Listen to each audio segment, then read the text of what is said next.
Hey everyone, it's Carissa Wiley. Thanks for joining me today.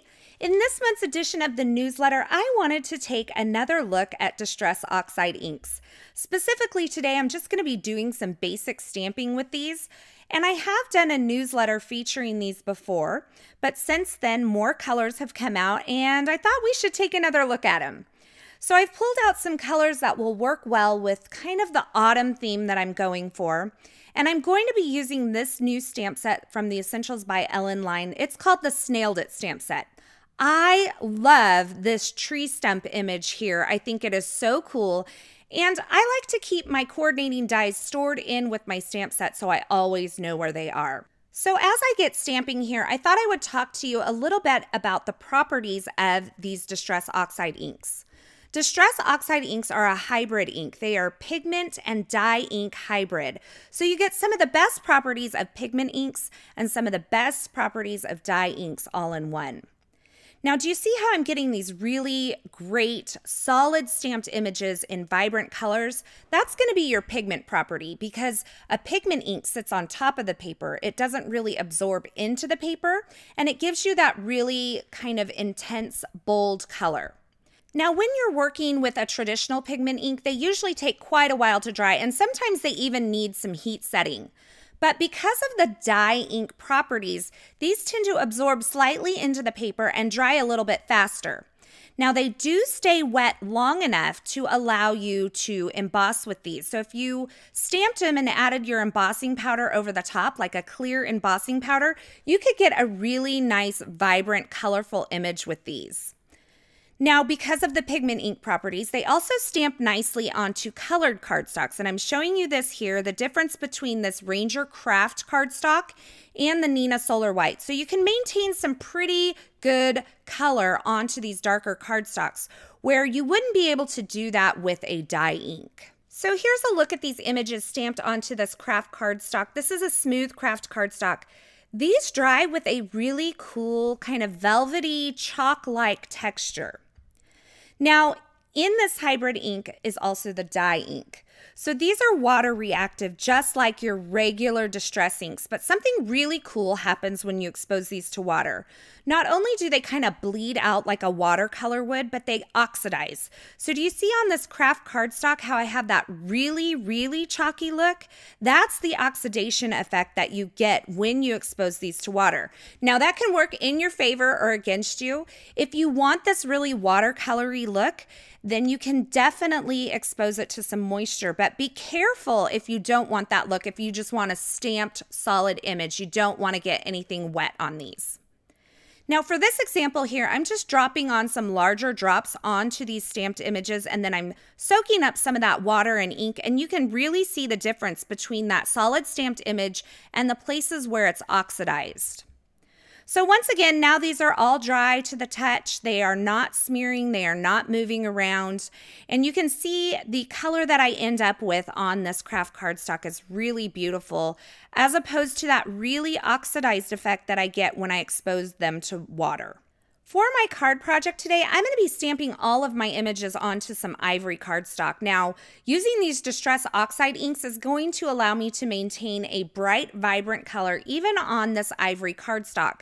Sometimes they can take on a little bit of like a grayish or dulled down tone if you're using just a regular dye ink, but these with their pigment property are going to stamp beautifully onto this ivory cardstock. Now, I knew I wanted to stamp a bunch of images, so I just decided to use my MISTI, and that way if I missed any areas, I could go ahead and re-stamp. So I've mounted all of my stamps onto my MISTI, and now I'm inking them up in the various colors. Now, the dark horse for me, the one that really surprised me, was this antique linen color that my mushroom stem is inked up in. It is like this really beautiful kind of taupey ivory color. It really surprised me because I hadn't used it before, and I just thought it was really beautiful. In addition, that frayed burlap that I inked up that tree stump in, that is also a very beautiful, it kind of borders on like a little bit of a green-hued crafty color. I don't know how else to describe it. Once I get them all inked up in their various colors, I'm going to stamp it down onto my cardstock. I'm going to press really well.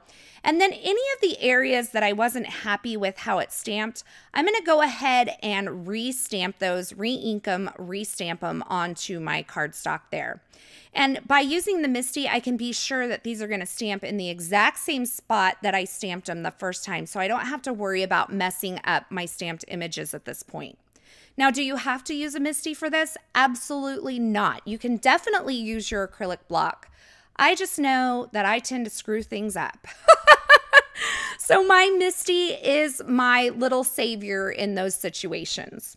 Now I wanted a second leaf in this spice marmalade color, so I'm going ahead and putting that just on a regular acrylic block. I'm inking it up with this orange spice marmalade, and then I'm stamping it onto my cardstock so that I can have 2 leaves on my project. Then I'm going to take my heat tool and I'm going to quickly heat set these. Just because they do have that pigment ink property, I want to make sure that I don't smear them as I move along. Sometimes I tend to move a little fast and I don't allow things to dry, and then it's a complete loss. So in order to avoid that, they don't need much heat setting, but I just quickly hit them with my heat tool. And now I'm lining up the coordinating dies. I'm holding them in place with some delicate surface frog painter's tape. This is my favorite for holding dies in place. And then I'm going to run them through my Big Shot machine to cut them all out. So here are all my stamped images here. You can see I have really nice, vibrant colors, solid stamped images, which is why I love to use these distress inks to stamp. And now I'm going to put together my mushroom here. So I have this peacock feathers top along with the antique linen base, and I just used a little zig 2-way glue pen to put those together. I'm going to start building up my scene, and everything is kind of going to be on various heights. So I started by adding my foam adhesive to the back of my little tree trunk here, or my tree stump. And then I'm going to use that foam adhesive to kind of adhere things along the back side of it. So I'm just exposing the adhesive here. And you can see I have those leaves arranged on my craft mat. And once I get them exactly where I want them, I have to fuss with them just a little bit. I'm going to go ahead and adhere them to the craft foam that's on the back of my stump. Then I'm going to take this little kind of viney image and have that sticking up. And finally, I'll take my mushroom and just kind of adhere it over to the side, kind of peeking out there too. So I have my nice scene kind of started up here. And now I'm going to take my little slug image. He has some foam adhesive on the back of him, and I'm going to adhere him over the top of that tree stump. So I'm going to have to make sure that when I flip this over, I add some foam adhesive, kind of a triple layer behind him, because I am going to add a layer behind those leaves and such as well. So my slug ends up being on 3 layers, my trunk ends up being on 2 layers, and all the stuff in the background ends up being on a single layer of craft foam. So this has a lot of varying heights and dimension on this grouping here. Now for my card base, I went ahead and used the Essentials by Ellen embossed wood grain cardstock in the craft color, and I cut it down to 3 3/4 by 5 1/2. I ended up cutting this down and putting it on a navy card base later, but at this point in my process, I really thought I was just going to use it by itself. Now, in order to ground this scene, I thought these little kind of, I don't know, are they pebbles? I imagine that they're pebbles. They could be anything that you want them to be. But I inked them up in Vintage Photo and I stamped them onto the base of this card front here just to kind of give my image a little bit of grounding. I stamped it twice so it stretched all the way across. And once again, that's a Distress Oxide ink that I'm using. And that little stamped image is also from the Snailed It stamp set. So I'm using all images from that one stamp and die set today. Now for my sentiment, I am using that Ranger craft cardstock again. It's a nice smooth cardstock, so it's great for embossing and stamping. And I'm inking up the sentiment that says, "Feeling sluggish?" in some Versamark ink. I prepped the surface of my craft cardstock, and then I'm stamping that onto that little craft cardstock strip. I'm going to add some superfine detail white embossing powder over my image here, and then I'm going to heat set it. And I did end up cutting this down a slight bit more so that I could kind of have it better proportioned for the sentiment. I just kind of had this strip left over, so I thought I would use it. And then I'm going to take that and I'm going to add some foam adhesive to the back and adhere it right over those images that I have all kind of grouped together. So now that I have my grouping, I can go ahead and remove all the backer to the foam adhesive that's on all of these images here. And then I'm going to adhere it to that card base that I have created there. And when I get this on there, you're going to see that I have lots of dimension, lots of color popping off of that craft cardstock. And I love these adorable images. There's a certain sophistication about these images, but then they have a nice whimsy to them as well. Now, to embellish my card, I wanted to use some Nuvo drops, and I could have gone straight to my card front with these, but as I mentioned before, I tend to screw things up. So I'm a chicken, and I didn't want to do it directly on my card front. So I am taking some of these drops, and I'm dropping them onto my craft sheet here. I'm going to let these dry overnight, and then I can use them on my card project. So I have a pumpkin color, I have the mustard color, and then I'm going to make some little eyeballs for my slug here. I'm using the glossy white and the black. Now you'll see I messed a couple of these up, which is why I always do extras. And I'm dropping that white onto my craft sheet first in little kind of tiny drops there. They kind of round out nicely on their own. Then I'm going to get my black started over to the side, and I'm going to go right on top of those white drops while they're wet, and I'm going to add a little bit of black to the center of these. This is a really great way to make your own eyeballs for your projects. Now, they're not going to move around, obviously, like googly eyes, but it is a good fix in a pinch. And in fact, I ended up using these on another project as well for this October release. So once those have dried overnight, I can just kind of scrape them off of my craft mat with my fingernails. And then I'm going to use some multi-medium in the matte finish from Ranger to adhere them to my card front. And this obviously I created beforehand, and I got a little carried away, but I have enamel dots for days.